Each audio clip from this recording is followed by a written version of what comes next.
بسم الله الرحمن الرحيم. الحمد لله رب العالمين والصلاة والسلام على سيد المرسلين وعلى آله وصحبه أجمعين ومن تبعهم بإحسان إلى يوم الدين. أعوذ بالله من الشيطان الرجيم. بسم الله الرحمن الرحيم. والعصر إن الإنسان لفي خسر إلا الذين آمنوا وعملوا الصالحات وتواصوا بالحق وتواصوا بالصبر.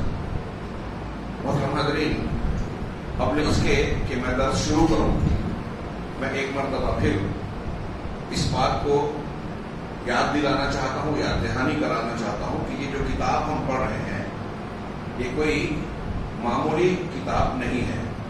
کتاب کی حیثیت سے اور اپنے مواد کے اعتبار سے، رات میں میرے ایک دوست نے سعودی عرب سے شیخ آل شیخ کے ایک بڑے کبیر عالم کی کا اقتباس بھیجا، جو انہوں نے اس اصول ثلاثہ کی شرح میں ذکر کیا ہے کہ یہ اصول ثلاثہ وہ کتاب ہے جس کا اہتمام گھروں میں، مسجدوں میں اور خاص طور سے فجر کی نماز میں لوگوں کو سکھانے کے لیے کرنا چاہیے. بچوں کو، عورتوں کو، بڑوں کو، سب کو اس کا متن اچھی طریقے سے سمجھانا چاہیے.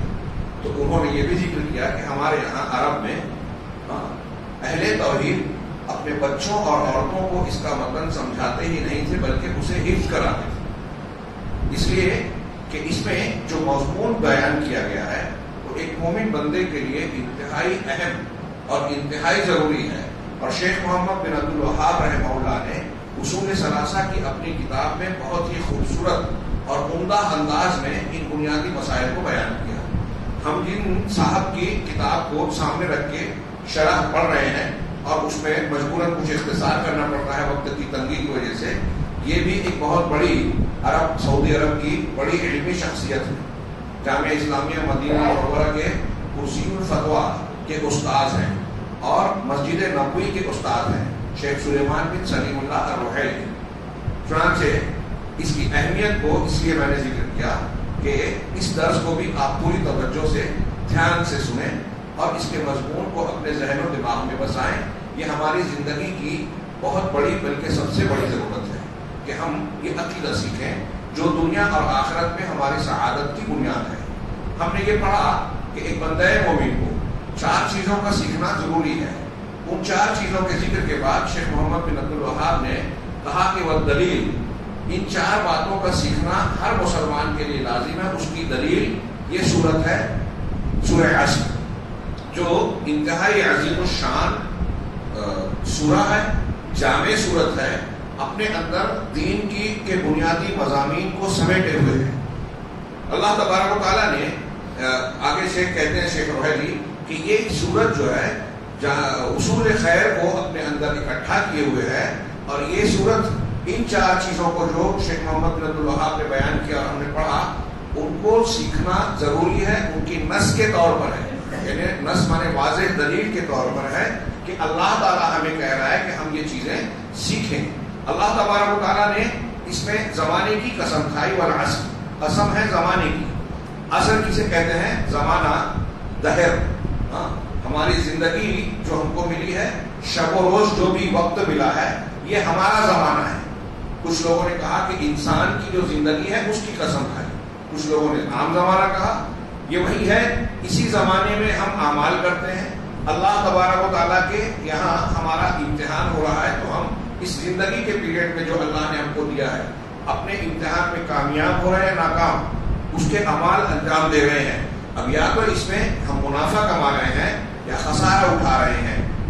اگر انسان نے خیر اور اطاعت کے کاموں میں اس زندگی کو، زمانے کو اختیار کیا تو یہ بہت بڑا منافع ہے.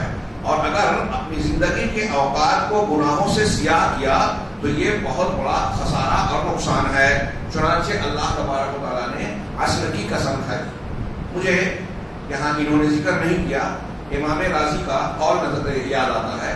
انہوں نے کہا کہ جب میں ایک مرتبہ بازار سے گزر رہا تھا تو دیکھا کہ ایک برف بیچنے والا برف بیچ رہا تھا اور کہہ رہا تھا کہ لوگوں میرا یہ سامان جلد سے خرید لو ورنہ ضائع ہو جائے گا. زمانے میں اتنے انتظامات نہیں تھے کہ برف کو دیر تک سنبھالا جائے، تو برف بیچ رہا ہے.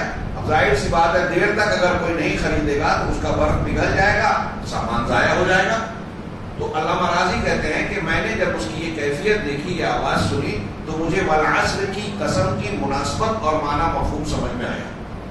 وہ کیسے کہ انسان کو جو زندگی ملی ہے وہ اس کا عصر ہے، زمانہ ہے۔ اگر وہ اس زندگی کے لمحات کو جو ہم کو آپ کو ملا ہے، یہ ایک موقع ہے، اگر ان کا صحیح استعمال اپنے لیے نہیں کرتا، نیکی کے کاموں میں اس کو نہیں لگاتا، تو اس کا بھی زندگی کا معاملہ نقصان کی طرف جا رہا ہے۔ جیسے اس آدمی کا برف پگھلتا جا رہا ہے، ہماری زندگی کے لمحات بھی ہر لحظہ پگھلتے جا رہے ہیں۔ ہم جیسے جیسے وقت گزار رہے ہیں اپنی موت اور اپنی قبر سے قریب ہو رہے ہیں، لہذا ہماری زندگی کم ہو رہی ہے اور ختم ہو رہی ہے۔ اگر اس کا استعمال ہم نے صحیح انداز میں نہیں کیا تو خسارہ اٹھا رہے ہیں۔ زمانے کو گواہ بنا کر اللہ تبارک و تعالیٰ نے یہی بات کہی۔ شیخ رحیلی نے آگے یہ ذکر کیا بنیادی مسئلہ، ایک مسئلہ عقیدے کا اور اسلامی تعلیم کا، کہ اللہ تبارک و تعالیٰ نے یہاں زمانے کی قسم کھائی ہے، لیکن یہ معاملہ ہم اچھی طرح جان لیں کہ بندوں کے لیے، انسانوں کے لیے، ہمارے آپ کے لیے اللہ کے علاوہ کسی اور کی قسم کھانا جائز نہیں ہے۔ من حلف بغیر اللہ فقد اشرک، نبی کریم صلی اللہ علیہ وسلم کا ثابت شدہ فرمان ہے، اور کئی حدیثیں کہ جو اللہ کے علاوہ کسی کی قسم کھائے اس نے شرک کیا۔ اللہ تبارک و تعالیٰ اپنی مخلوقات میں سے جس کی چاہے قسم کھا سکتے ہیں۔ جب ہم کسی کی قسم کھاتے ہیں تو اس کا مطلب اس کی تعظیم کر رہے ہیں، اور جو بات قسم کھانے کے بعد کہہ رہے ہیں اس پر اسے گواہ بنا رہے ہیں۔ بندوں کے لیے کسی کی تعظیم اگر جائز ہے تو اللہ کے لیے، اور اسی طریقے سے بندوں کے لیے ہر وقت اگر کوئی چیز گواہی دے سکتی ہے، کوئی ذات گواہ بن سکتی ہے، تو وہ رب العالمین کی ہے۔ چنانچہ آگے کہتے ہیں کہ اللہ تبارک، یہاں اور ایک بات کہ اللہ تعالیٰ جو بات بیان کرنے جا رہا ہے اس مختصر سی اور جامع صورت میں، اس بات کو قسم کے ذریعے سے بیان کر رہا ہے۔ قسم کس لیے کھائی جاتی ہے؟ کسی بات کو قوت دینے کے لیے۔ اگر آپ کسی کے سامنے کہتے ہیں اللہ کی قسم ایسا ہے، تو اس کا مطلب یہ ہوا کہ آپ اس کو یقین دلانا چاہتے ہیں کہ یہ بات بالکل پکی ہے اور میں قسم کھا کے گیا ہوں۔ اللہ تبارک و تعالیٰ کو یقین دلانے کے لیے قسم کھانے کی ضرورت نہیں ہے، کیونکہ اللہ تبارک و تعالیٰ کی کوئی بات غلط نہیں ہو سکتی، اور ایک مومن بندے کے لیے یہی کافی ہے کہ اللہ نے فرمایا، تو بغیر قسم کے بھی بات ہو سکتی تھی، لیکن اللہ نے قسم کے ساتھ بات کو بیان کیا۔ اس کا مطلب یہ کہ اللہ قسم کے ذریعے سے جو بات بیان کر رہا ہے اس میں ہمیں اور آپ کو توجہ دلا رہا ہے کہ یہ بات ہلکی پھلکی نہیں ہے، چھوٹی بات نہیں ہے، بہت اہم ہے، ہم کو اس کی اہمیت پر تنبیہ کر رہا ہے۔ یوں تو اللہ کی کوئی بھی بات غیر اہم نہیں ہے۔ امام مالک رحمہ اللہ سے کسی نے مسئلہ پوچھا اور انہوں نے کہا کہ میں نہیں جانتا، کئی مسائل پوچھے تو کہا یہ نہیں جانتا، یہ نہیں جانتا، تو انہوں نے کہا کہ اتنی معمولی بات آپ نہیں جانتے، آپ مدینہ کے امام ہیں؟ تو امام مالک نے کہا کہ شریعت اور دین کی کوئی بھی بات ہلکی نہیں ہے۔ کیا تم نے اللہ کا یہ فرمان نہیں سنا، اِنَّا سَنُلْقِي عَلَيْكَ قَوْلًا ثَقِيلًا، کہ ہم آپ پر بہت بھاری قول نازل کر رہے ہیں، القا کر رہے ہیں۔ تو اللہ کی اور دین کی جو بھی بات ہے وہ بھاری ہے۔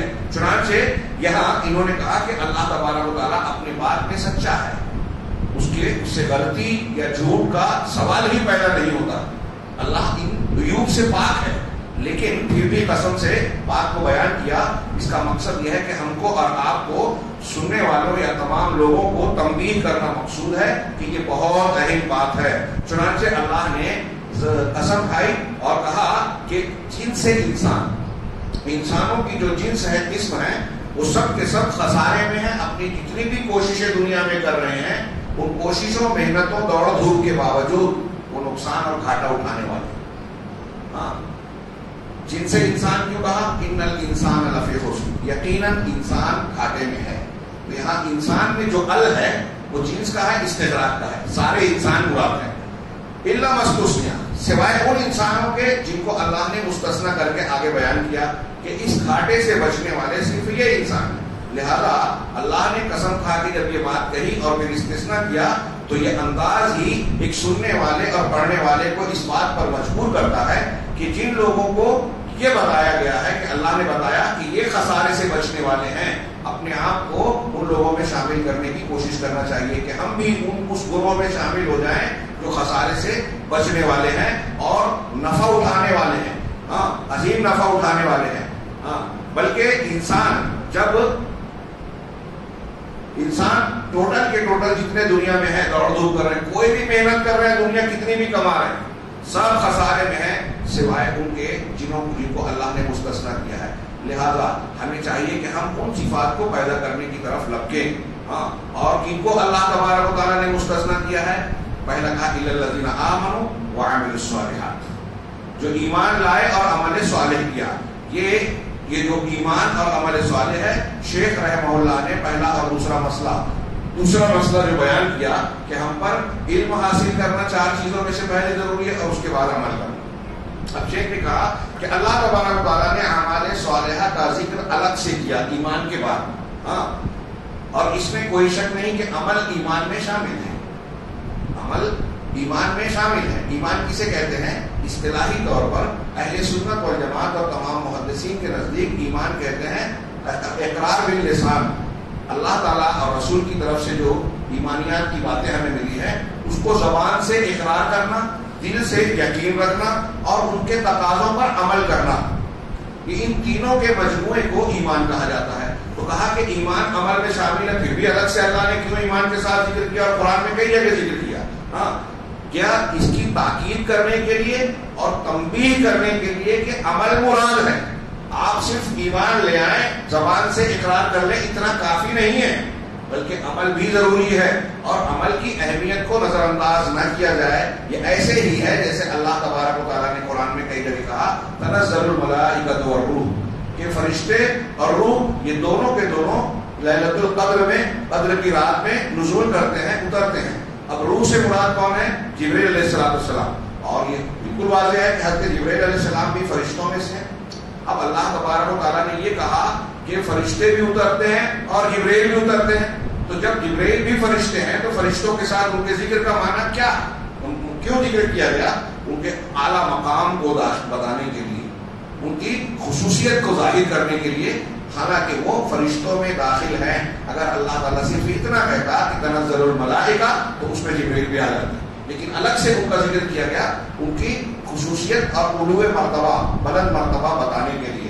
ایسے ہی اللہ تبارک و تعالیٰ نے عمل صالح کا خاص ذکر کیا جبکہ وہ ایمان میں داخل ہے. اور اس کا الگ سے ذکر کرنا کہ اس کی عظمت شان، اہمیت، ضرورت بتاتا ہے کہ اللہ تبارک و تعالیٰ کے یہاں یا بندوں کی کامیابی کے لیے ایمان کے ساتھ عمل بہت ضروری ہے. چنانچہ یہ آیت کریمہ اس بات پر دلیل ہے کہ عمل صالح ایمان میں ایک عظیم مقام رکھتا ہے. ایمان کے اندر عظیم مقام رکھتا ہے اور اس کی ایک خصوصیت ہے. ہاں، یہ اس بات کی دلیل نہیں ہے جو جیسا کہ بعض لوگوں کا مسلک ہے کہ ایمان میں عمل شامل نہیں. مرجیہ کا قول ہے اور ہمارے ہاں امام ابو حنیفہ یا حنفی مسلک کی طرف بھی یہ بات منسوب ہے. کچھ لوگ کہتے ہیں کہ امام ابو حنیفہ رحمہ اللہ اور محدثین کا یہ جو اختلاف ہے کہ ایمان عمل میں شامل ہے یا نہیں، یہ لفظی قسم کا ہے، یہ لفظی اختلاف نہیں ہے. آپ تھوڑی دیر کے لیے سوچئے کہ اگر آپ کو یہ سمجھا دیا جائے کہ آپ زبان سے اقرار کر رہے ہیں، دل سے مان رہے ہیں اللہ کو، رسول کو، آخرت کو، تقدیر کو، فرشتوں کو، کتابوں کو، یہ کافی ہے، عمل کرنا ضروری نہیں ہے، تو اس کا نتیجہ کیا نکلے گا؟ اس کا نتیجہ وہی نکلے گا جو عیسائیوں کے یہاں ایک عقیدہ ہے کہ حضرت عیسیٰ علیہ السلام نعوذ باللہ وہ اللہ کا بیٹا کہتے ہیں. اللہ اس سے بلند. وہ دنیا میں آئے، سولی پہ چڑھ گئے اور سولی پہ چڑھ کے انسانوں کے گناہوں کا کفارہ بن گئے. اس عقیدے نے عیسائیوں کو گناہوں پر جری بنا دیا کہ ہم قتل کر لیں، چوری کر لیں، بڑے سے بڑا گناہ کر لیں، کنفیشنس باکس میں جا کے پادری کے پاس جو ہے اس کو کچھ نذرانے تحفے تحائف دیں اور اس سے گناہ معاف کرا لیں. وہ یسوع مسیح کی طرف سے نمائندہ بن کے آپ کے گناہ کو معاف کر دیں.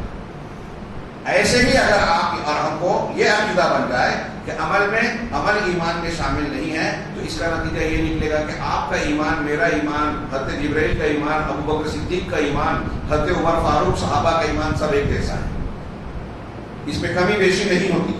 اہل سنت والجماعت کا تمام محدثین کا، صحابہ، تابعین، تبع تابعین کا یہ عقیدہ ہے کہ ایمان گھٹتا بڑھتا ہے. آپ کے اعمال جیسے اچھے ہوتے جائیں گے آپ کا ایمان میں اضافہ ہوگا. آپ کے اعمال، آپ نے گناہ کا ارتکاب کیا، آپ کا ایمان گھٹ جائے گا. لا یزنی الزانی حین یزنی وہو مؤمن. زانی جب زنا کرتا ہے اس وقت اس حالت میں مومن نہیں رہ جاتا. ولا یسرق السارق حین یسرق وہو مؤمن. چور جب چوری کرتا ہے تو اس حالت میں مومن نہیں رہتا. تو اس کے اعمال کی حیثیت سے ایمان کا گھٹنا بڑھنا یہ انجام پاتا ہے. تو آگے کہہ رہے ہیں والذین آمنوا باللہ قولا باللسان. تو جو لوگ زبان سے اقرار کر کے ایمان لائے دل سے اس کا اعتقاد اور یقین رکھا اور جوارح اور ارکان کے ذریعے سے اس پر عمل کیا، یہ لوگ گھاٹے سے مستثنا ہیں۔ یہ پہلا مسئلہ ہے جو ہم نے عمل کی شکل میں پڑھا۔ اور دوسرا مسئلہ وہی المسئلہ، یہ عمل ہے۔ جو دوسرا مسئلہ ہے جس کو شیخ محمد بن عبد الوہاب نے ذکر کیا کہ 4 چیزیں سیکھنا ضروری ہے۔ پھر اس کے بعد اللہ عز و جل نے کہا وَتَوَاصَوْا بِالْحَقِّ، کہ وہ لوگ خسارے سے بچنے والے کون لوگ ہیں؟ جو ایمان لائے، عمل صالح کیا، اور جنہوں نے آپس میں حق کی تلقین کی۔ یہ کہہ رہے ہیں کہ یہ دعوت الی الحق ہے۔ آپ کسی چیز پر عمل کر رہے ہیں دین کو جاننے کے بعد، تو اب اس کی تلقین لوگوں کو کر رہے ہیں کہ ایسا کرو، نماز پڑھو، روزہ رکھو، فلاں کام مت کرو، فلاں کام کرو۔ تو علم اور عمل کے بعد یہ جب آپ لوگوں کو تلقین کر رہے ہیں، حق کی بات بتا رہے ہیں، تو یہ دعوت کا کام ہوا۔ ہاں، یہ تیسری ترتیب میں شیخ محمد بن عبد الوہاب نے تیسری چیز جو ذکر کی۔ اور اللہ عز و جل نے اس آخری سورہ مبارکہ میں جو ذکر کیا وَتَوَاصَوْا بِالصَّبْرِ، صبر کی ایک دوسرے کو تلقین کرتے ہیں، یہ چوتھا مسئلہ ہے۔ اس کی تفصیلات ہم پہلے پڑھ چکے ہیں۔ یہ سورہ عصر کے اندر سورہ عصر کو بطور دلیل شیخ محمد بن عبد الوہاب نے پیش کی۔ یہ دیکھیے، یہ طریقہ ہے ہمارے علماء سلف کا۔ آپ کوئی بات مانتے ہیں، منواتے ہیں، تو اس کا طریقہ یہ ہے کہ آپ قرآن حدیث کی دلیل دے کر بات کیجیے۔ دلیل سے بات مضبوط ہوتی ہے۔ ہم شیخ محمد بن عبد الوہاب کی بات نہیں مان رہے کہ انہوں نے کہا وہ بہت بڑے ہیں اس لیے ان کی بات مان لی ہے، نہیں، اس لیے مان رہے ہیں کہ انہوں نے اپنی بات پہ قرآن کی دلیل دی، قرآن سے سمجھایا۔ اور یہ گویا اس میں شیخ محمد بن عبد الوہاب نے اپنی بات کہنے کے بعد کہا کہ اس بات پر سورہ عصر دلیل ہے۔ تو یہ ہم کو، آپ کو، طالبان علوم کو یہ تعلیم دے رہے ہیں کہ کوئی بھی بات مانے یا منوائیں، کسی کو سمجھائیں، دعوت دیں تو دلیل کے ساتھ دیں، سمجھائیں تو اس کو قبول کریں۔ اور پھر جب دلائل کو ہم پڑھائیں گے تو دلائل سے، قرآن و حدیث دلائل ہیں، اس کے ذریعے سے ہم کو دین کے دوسرے مسائل بھی سمجھنے اور اس کا مسائل کا استنباط کرنے کا مادہ پیدا ہوگا۔ تعلیم میں یہ بہت ضروری ہے۔ صرف اتنا کہنا کہ اتنے بڑے عالم فلاں نے یہ بات کہہ دی اور آپ آنکھ بند کر کے مان لیں، یہ طریقہ علم کا نہیں ہے۔ اگر آپ فلاں اور فلاں کا قول پڑھتے ہیں، یہ علم نہیں ہے۔ امام شافعی اور دوسرے علماء، بہت سارے علماء نے کہا کہ علم وہی ہے جو قال اللہ قال رسول میں ہے، اللہ نے فرمایا اور اس کے رسول نے، اور پھر اللہ اور رسول کے فرمان سے جو جڑی ہوئی بات ہو۔ چنانچہ یہ آیت، یہ سورت جو ہے، یہ نص ہے جو امام محمد بن عبد الوہاب نے 3 چیزیں بیان کی اس کے سلسلے میں، عمل، دعوت اور صبر۔ اب یہاں انہوں نے سوال اٹھایا کہ کوئی سوال کرنے والا کہہ سکتا ہے کہ ان تینوں چیزوں کا تو تذکرہ اس صورت میں ہے، علم کا تذکرہ کہاں ہے؟ تو انہوں نے کہا کہ ان تینوں چیزوں کو علم کے بغیر کوئی شخص انجام دے ہی نہیں سکتا، بلکہ میں کہوں جو یہاں انہوں نے بیان نہیں کیا کہ ایمان میں علم داخل ہے۔ دل سے جاننا، زبان سے اقرار کرنا۔ ایمان آدمی کب لائے گا؟ جب علم ہوگا۔ ہدایت اور صحیح علم اور اس پر عمل، یہی دین ہے۔ خیر، انہوں نے یہ کہا کہ آپ عمل کریں گے، آپ دعوت دیں گے، آپ صبر کریں گے، تینوں جگہ علم کی ضرورت ہے۔ ہم یہ جواب دیں گے کہ یہ ہر جگہ علم موجود ہے۔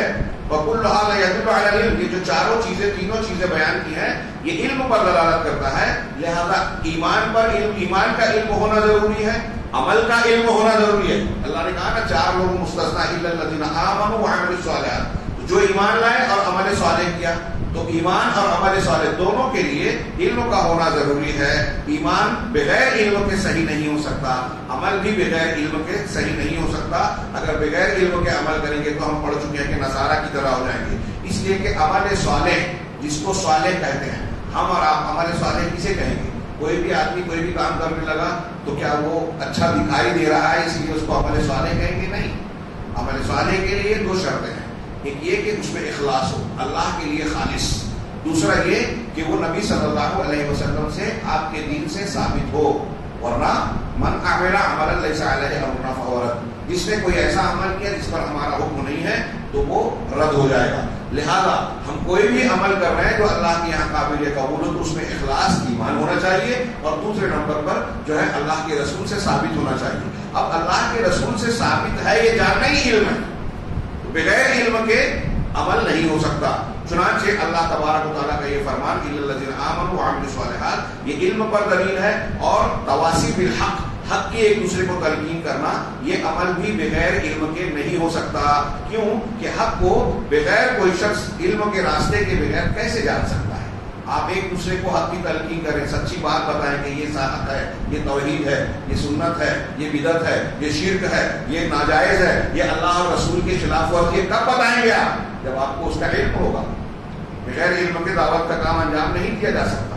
لیکن افسوس کی بات ہے کہ مسلمانوں میں آج بہت سے لوگ ایسے ہیں جو صحیح علم حاصل کیے بغیر دعوت کا کام کرتے ہیں. صحیح اور ضعیف حدیثوں کے پرکھ کے بغیر بہت ساری جھوٹی اور غلط سلط حدیثیں لوگوں میں پھیلاتے ہیں. لہذا یہ بھی بغیر علم کے نہیں ہو سکتا. حق کو علم کے طریقے سے ہی جانا جا سکتا ہے.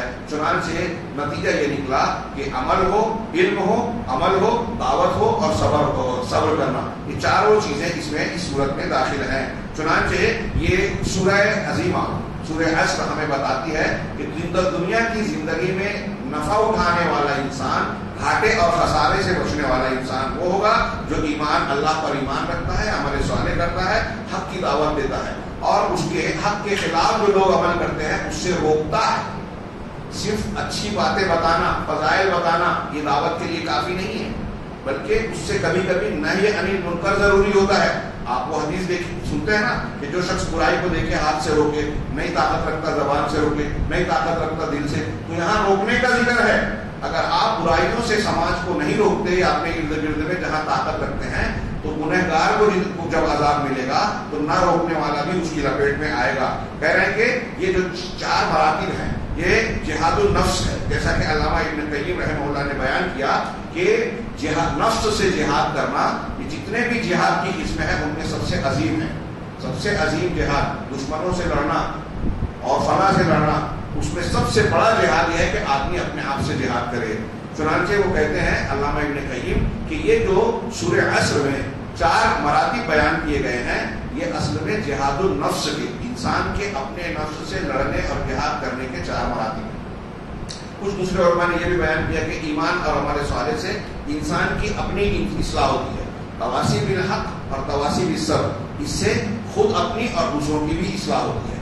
چنانچہ علامہ ابن قیم کہتے ہیں کہ جہاد نفس کے 4 مراتب ہیں. پہلا یہ کہ آدمی ہدایت کو سیکھنے میں، دین حق کو جاننے میں اپنی پوری محنت صرف کرے، اس لیے کہ انسان کی فلاح اور اس کی زندگی میں اور آخرت میں سعادت نہیں ہو سکتی مگر اس کے ساتھ، یعنی اس علم کے ساتھ. اگر کوئی انسان علم صحیح اور ہدایت کو نہ سیکھ سکے تو دنیا اور آخرت دونوں جگہ وہ بدبختی کا شکار ہوگا. نمبر 1 تو نفس کو بچانا ہے تو پہلے علم کو، صحیح علم کو سیکھا جائے. دوسرے نمبر پر کہ اپنے نفس سے جہاد کرے عمل صالح کے پر، علم کے بعد، سچی بات کا علم ہو جانے کے بعد نفس کو اس بات پر مجبور کرے انسان خود اپنے آپ کو کہ نیک عمل کرے. اس لیے کہ بغیر علم کے، صرف علم رکھنا بغیر علم کے اگر نقصان دہ بھی نہیں ہے تو فائدے مند بھی نہیں ہے، پھر ایسے علم کا کوئی فائدہ نہیں. بعض علماء کہتے ہیں کہ علم عمل کو آواز دیتا ہے، اگر اس کو جواب نہیں ملتا تو وہ رخصت ہو جاتا ہے، علم نہیں ٹکتا ایسے آدمی کے پاس. تیسرا یہ کہ بندہ علم اور عمل کرنے کے بعد اس کی طرف دعوت دینے کے لیے مجاہدہ کرے، اپنے نفس سے لڑے. دعوت دینے میں جیسا کہ ہم نے کل کے درس میں جانا تھا مشقت آتی ہے. آپ جب کسی کو روکیں گے کہ یہ کام مت کرو تو اس کو اس کام میں مزہ ملتا ہے، گناہ کے کام میں. جس کو آپ منع کریں گے وہ آپ کا دشمن ہو جائے گا، آپ کی مخالفت کرے گا. تو اس میں مجاہدے کی ضرورت ہے کہ مخالفت کے باوجود آپ میدان میں ٹکے رہیں، دعوت کا کام کرتے رہیں. وَتَعْلِيمُهُ اور پھر اس علم کو، سچائی اور حق کو اس تک پہنچائے، اس کو سکھائیں جو جانتا نہیں ہے. ورنہ اگر کوئی آدمی سیکھنے کے بعد دوسروں کو نہیں سکھاتا تو ان لوگوں میں شامل ہو جائے گا جن کے تعلق سے اللہ نے مذمت بیان کی کہ ہدایت آ جانے کے بعد اللہ کی ہدایت اور دلائل کو چھپاتے ہیں. ان الذين يكتمون ما انزلناه من الهدى والبينات من بعد ما بيناه للناس اولئك الذين يلعنهم الله ويلعنهم اللاعنون. ہم نے جو ہدایت اور بینات بیان کیے ہیں، جو لوگ اس ہدایت کے آ جانے کے بعد لوگوں سے چھپاتے ہیں تو یہ وہی لوگ ہیں جن پر اللہ کی لعنت ہے اور تمام لعنت کرنے والوں کی لعنت ہوتی ہے. اللہ کے رسول نے فرمایا کہ اگر کسی شخص سے کوئی سوال کیا جائے اور علم رکھتے ہوئے وہ اس کا جواب نہ دے تو قیامت کے دن اسے آگ کی لگام پہنائی جائے کہ اس منہ سے تم کو جو بیان کرنا تھا نہیں بیان کیا تو لوگ آگ کی لگام. تو کتنا اہم ہے اور علم اس کا ایسا شخص جو علم کو چھپاتا ہے، لوگوں کو بتاتا نہیں، یہ علم اس کو فائدہ نہیں پہنچائے گا اور نہ ہی اللہ کے عذاب سے بچائے گا۔ چوتھا مرتبہ ہے کہ دعوت کے راستے میں مخلوق کی طرف سے، مخاطبین کی طرف سے جو بھی اذیت، تکلیف، مشقت پیش آ رہی ہے، بندہ اس کے اوپر صبر کرنے میں مجاہدہ کرے۔ یہ جہاد بالنفس کا چوتھا مرحلہ ہے، اور ان سب چیزوں پر تحمل کرے۔ جب ان 4 مراتب کو بندہ پورا کر لے گا تو وہ ربانیین میں سے ہو جائے گا، یعنی رب کو ماننے والا، اللہ کا نیک بندہ۔ شیخ محمد بن عبداللہ نے کہا وَيَتَحَمَّلُ ذَلِكَ كُلُّهُ لِلَّهِ، یہ ساری چیزیں بندہ اللہ کے لیے جو ہے برداشت کرے، ساری چیزیں اللہ کے لیے برداشت کرے، یعنی کوئی دنیا کا مقصد نہ ہو، دکھاوا نہ ہو، ریاکاری نہ ہو، بلکہ اس کا سارا عمل اور صبر و ضبط اللہ کے لیے ہو، دنیا کمانے کے لیے نہ ہو۔ اس صورت کو اس کی شرح کرنے کے بعد شیخ نے تو مختصر سی بات ہے، آج کی یہ درس پورا ہو جائے گا۔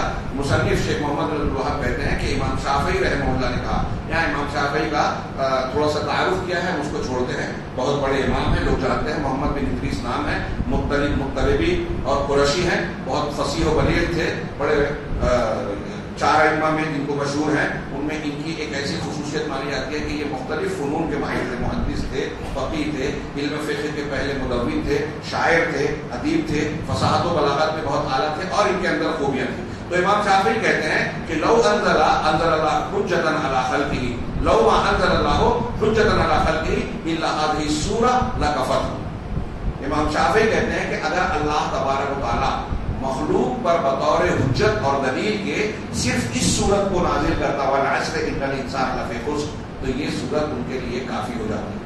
یہاں شیخ نے قدر تفصیل سے بحث کی، میں نے جو ترجمہ کیا اس پر آپ اندازہ لگا سکتے ہیں کہ امام شافعی اس صورت کی اہمیت اور جامعیت کو کتنے زبردست انداز میں بیان کرنا ہے۔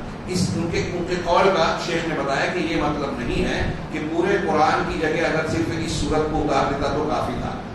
اس صورت کو یہ اس کا معنی یہ ہے کہ بطور حجت و دلیل بندوں کے لیے کہ دین کی بنیادیں اور اس کے جن چیزوں کو سیکھنا بندے کے لیے ضروری ہے، اگر اللہ تعالیٰ اس کے لیے صرف اس صورت کو اتارتا تو انسان کے لیے دین کو مضبوطی سے پکڑنے کے لیے یہ اس کا علم ہی کافی ہوتا۔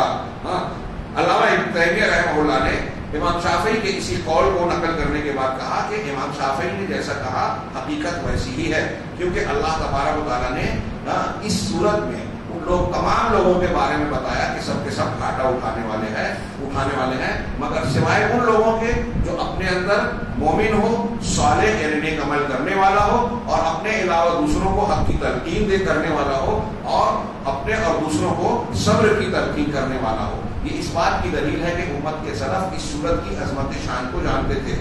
اس کے بعد آخر میں امام بخاری رحمہ اللہ کا قول نقل کیا۔ امام بخاری نے کہا باب العلم قبل القول والعمل۔ صحیح بخاری میں انہوں نے ایک باب باندھا کتاب العلم میں کہ قول اور عمل سے پہلے علم کا باب، اور پھر قرآن کی آیت کو بطور دلیل نقل کیا امام بخاری نے، فَاعْلَمْ أَنَّهُ لَا إِلَٰهَ إِلَّا اللَّهُ وَاسْتَغْفِرْ لِذَنبِكَ۔ آیت پر غور کیجئے، امام بخاری نے جو دعویٰ کیا، ترجمہ نے عنوان قائم کیا کہ علم، فعلم، علم حاصل کرو، تو پہلے علم ہوگا، قبل القول والعمل، قول اور عمل سے پہلے۔ اب ہم لا الہ الا اللہ کہہ رہے ہیں تو لا الہ الا اللہ کہنے سے پہلے اس کا علم ہوگا۔ ہم نماز پڑھ رہے ہیں، اس پر عمل کرنے سے پہلے اس کا علم ہوگا۔ علم پہلے، قول اور عمل اس کے بعد۔ اور دلیل دی کہ اللہ تعالیٰ نے قرآن میں کہا کہ تم یہ علم رکھو کہ اللہ کے سوا کوئی معبود برحق نہیں ہے، اور اپنے گناہ کی بخشش طلب کرو۔ پہلے علم، پھر لا الہ الا اللہ کا اقرار، عقیدہ، پھر واستغفر لذنبک کا یہ عمل۔ قول اور عمل سے پہلے علم ہونا چاہیے۔ چنانچہ شیخ محمد بن عبدالوہاب کہتے ہیں فبدأ بالعلم قبل القول والعمل، چنانچہ انہوں نے قول اور عمل سے پہلے جو ہے علم سے شروعات کی، اور پھر اس کی تھوڑی سی شرح بیان کی، جو میں سمجھتا ہوں کہ ہمیں بنیادی طور سے حاصل کلام کے طور پر جو بنیاد جان لی کہ کوئی بھی قول اور عمل ہم کر رہے ہیں شریعت کا، اس سے پہلے علم کا حاصل کرنا ضروری ہے۔ اللہ تبارک و تعالیٰ ہمیں دین کو صحیح طریقے سے سمجھنے کی توفیق عطا فرمائے۔ وآخر دعوانا